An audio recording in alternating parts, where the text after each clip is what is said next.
Hello everyone, Jolene here from Bookworm Adventure Girl. Welcome back. I hope that you are all well. This is where I talk about the books that I'm reading. I like to read diverse books and I highlight Canadian literature. If you are new, thanks so much for checking out my channel. Please hit subscribe and stick around. Today I am going to be talking about the Reading Across Canada Challenge, and I'll be giving you some recommendations for August. But before we start, I'd like to say a huge thank you to all of the people who sent us your submissions for the best CanLit books of the 21st century.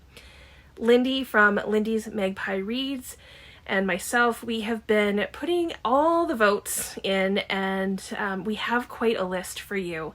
So I will let you in on a sneak peek. We've had over 350 Canadian books from the 21st century submitted. It's very exciting. I'm so excited to show you the list. I will also link below a few videos that a few booktubers did where they shared their top 10 picks that they submitted. I will leave videos from Elizabeth from Bookwins and Books, Jenny from Jenny Johnston, and Laureen from Books at the Bottom of the Stairs. So please go and check those out. These booktubers share how and why they chose their top 10 books. So we had booktubers, authors, Instagrammers, and readers give us their favorites, and we will be sharing the top books with you very soon. So please stay tuned for that. For now, let's look at the Reading Across Canada Challenge. If you don't know what that is, you're thinking, what the heck is this Reading Across Canada Challenge that you are talking about? It is a reading challenge that encourages people to read Canadian literature, to find new Canadian authors, Canadian stories, and this year every month has a specific prompt that you can follow if you would like. Some people try to read a book for each province and territory, and that is wonderful too. It's a challenge that, you can do however you want as long as you're reading CanLit. I will leave links below to the playlist, which has all of the videos so far, to the introductory video, which has more information and details, and to the prompt sheet that has all of the prompts. And the challenge is also set up on Storygraph, thanks to Just a Bean, who also submitted her top 10 CanLit books. So you can check it all out there and keep track of the books that you are reading for the challenge or that you would like to read for the challenge. Okay, so the prompt for July was to read a book written by or about a Canadian celebrity or public figure. And I am still in the midst of that, so I will share that with you when I'm done, because I haven't finished it yet. But August is Women in Translation Month, so it makes sense that the prompt in August for the Reading Across Canada Challenge is to read a book by a Canadian woman in translation.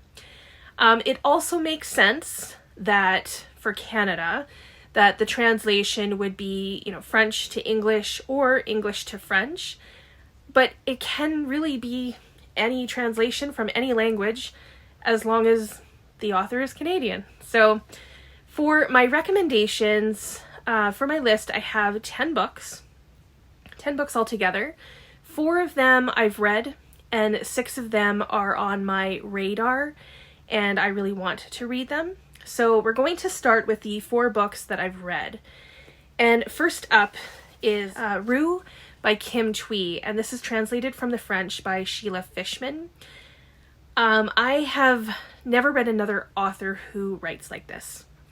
The story is about a woman from Saigon who immigrates to Canada with her family in the late 1960s.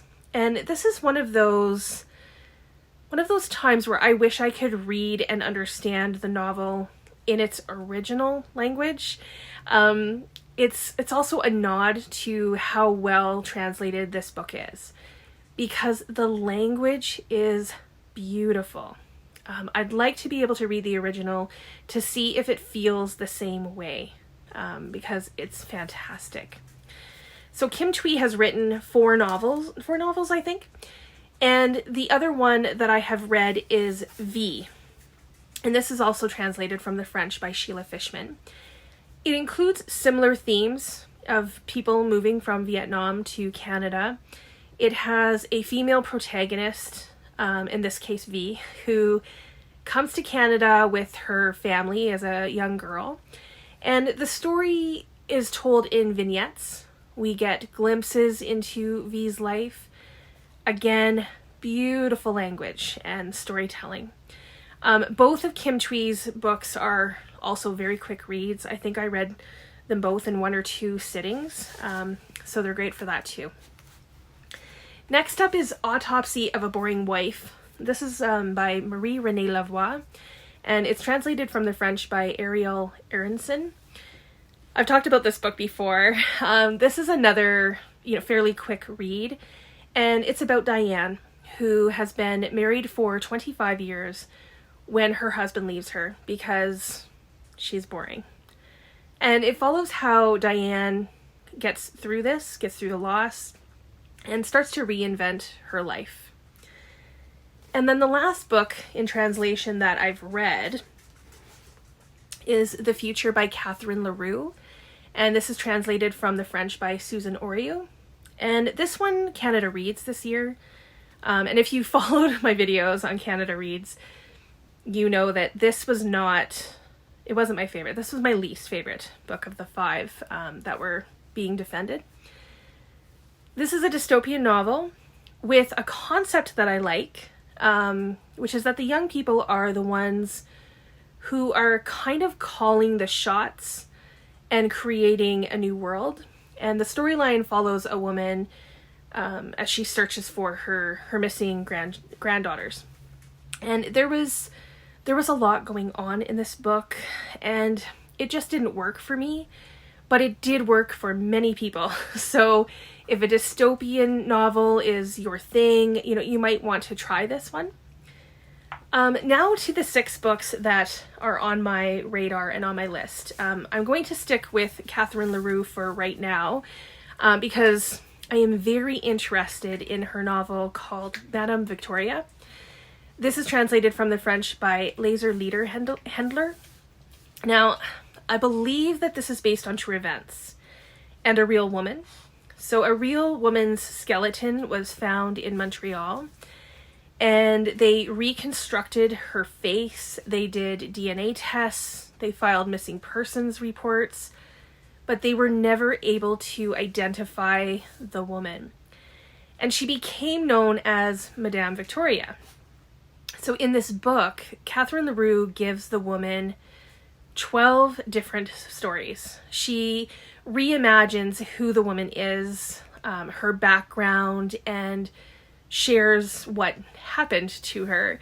And I find this idea very fascinating, and I really, really want to read it. The next 2 books are books that I own, and at least one of them will be the book that I will read for this prompt. First is Suzanne by Anaïs Barbeau-Lavalette, and this is translated from the French by Rhonda Mullins. So I will give you a sneak peek and let you know that this book makes the top CanLit books that people have voted on. So I won't tell you where it ranks, but it was submitted by people, and every time I hear someone talk about this book, they talk about it in a very beautiful way. The story is a fictionalized story of the author's grandmother, who was a poet and painter. So this could also work for the event that several booktubers are doing called Framed September. I will leave links to a couple of those videos in the description box below so you can check that event out. So actually, perhaps I will save this for that event. Which means that this next book will be the book that I will read for this prompt. And this is To the Forest, also by Anaïs Barbeau-Lavalette, also translated from the French by Rhonda Mullins. This book was actually a gift from Lindy, who spoke very well of it. And I think what appeals to me the most about this is that the family in the story reconnect with the land, and I'm really looking forward to reading something about that topic and that theme. This next book, another sneak peek here, was also a book that was submitted for the best Canlit books of the 21st century. And it has also made me want to put it high on my wish list. And that is And the Birds Rained Down by Jocelyne Saucier. And this is translated from the French by Rhonda Mullins. You are starting to see who the famous French translators are in Canada. So this story is set in Northern Ontario, where two men in their 80s have decided to live until, their peace and quiet is disturbed by a couple of visitors. And I've been hearing really good things about this, so I think I need to read it soon. Next up, a classic that I can't believe I still haven't read it. The Tin Flute by Gabrielle Roy. It's translated from the French by, depending, so either Hannah Josephson or Alan Brown. It depends on your edition. So this is about a family living in the slums of Montreal. And again, I've heard so many good things about this book.